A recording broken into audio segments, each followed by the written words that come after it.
La Grande Guerre. Des hommes morts pour la France et la liberté du monde.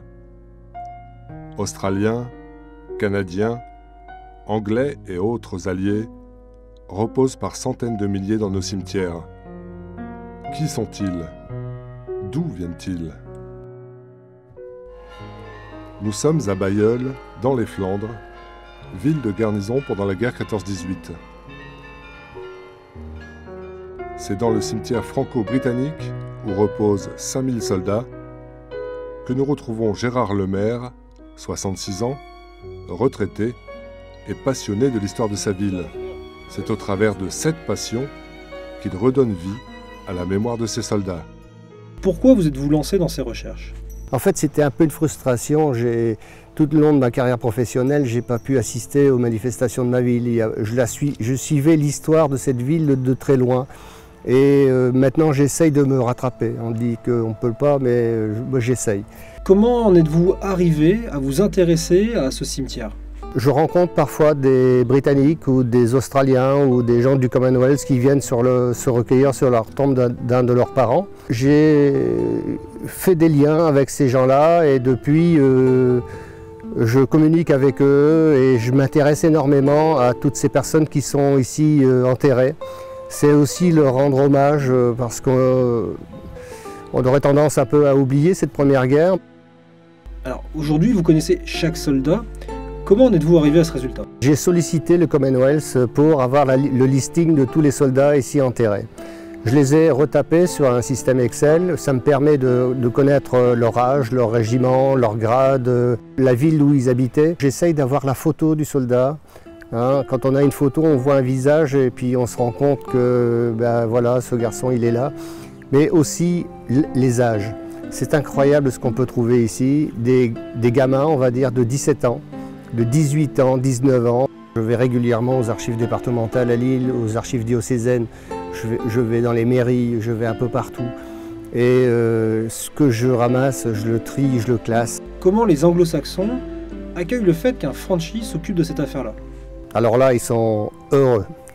Et je peux vous dire que j'en ai même l'émotion parce que j'ai encore rencontré il y a quelques semaines un Australien qui est venu sur la tombe de son grand-père, arrière-grand-père, pardon, qui s'appelle Mike Godwin. C'est un gars que j'ai rencontré il y a en 2007 à Ypres chez une amie. C'est comme ça que j'ai appris qu'il avait son arrière-grand-père qui est enterré ici. Cet Australien revient tous les 2 ans avec ses élèves. On est devenus des amis. Gérard Lemaire est un très bon ami. Lié par une relation spéciale avec les soldats tombés australiens. C'est merveilleux. Il s'en occupe comme ma propre famille. Quel sentiment avez-vous en parcourant les allées de ce cimetière? Alors, quand je suis ici, je suis très serein. En fait, c'est un jardin du souvenir et c'est reposant. Toutes ces pierres, les pierres du silence, comme on dit, maintenant je commence à connaître les régiments. Il y a plus de 150 régiments différents ici.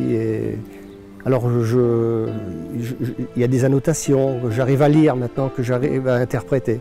Aujourd'hui, avez-vous espoir de transmettre ce devoir de mémoire à vos petits-enfants? Mes petits-enfants sont comme tous les petits-enfants.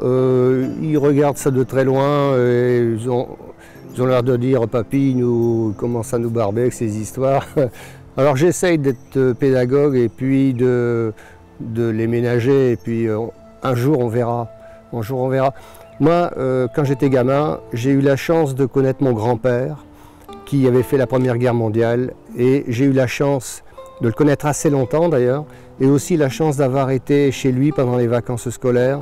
On a parlé, on a échangé, et c'est des choses en fait ces petites histoires, on les garde dans le cerveau, là quelque part, comme sur un disque dur dans un coin, et puis un beau jour ça ressort. Et si j'y suis arrivé à l'histoire, c'est peut-être aussi par ces petites choses. Quand on voit la satisfaction des gens, le retour, j'ai jamais eu de retour négatif. Les gens auraient du mal à être négatifs, mais vous savez, quand on peut faire plaisir, c'est le but, quoi, le but principal. Alors, au moment des commémorations, comment pensez-vous mettre en lumière vos recherches? Alors donc, le Cercle d'Histoire a eu l'idée d'anticiper cette chose par un livre. Hein. Et ce livre regroupe toute l'histoire d'une ville durant la Première Guerre. C'est une ville qui était à l'arrière-front, hein, mais n'était pas mêlée directement avec les combats. Mais c'est une ville quand même qui a été rasée entièrement. Et le fait de présenter notre ville au monde entier maintenant, parce que ce livre est traduit en anglais, comme je vous disais tout à l'heure, c'est pour moi c'est un honneur en fait. C'est un honneur et c'est pour moi le jour où j'ai eu ce livre dans mes mains, je dis enfin c'est une consécration, on est arrivé, le but est atteint.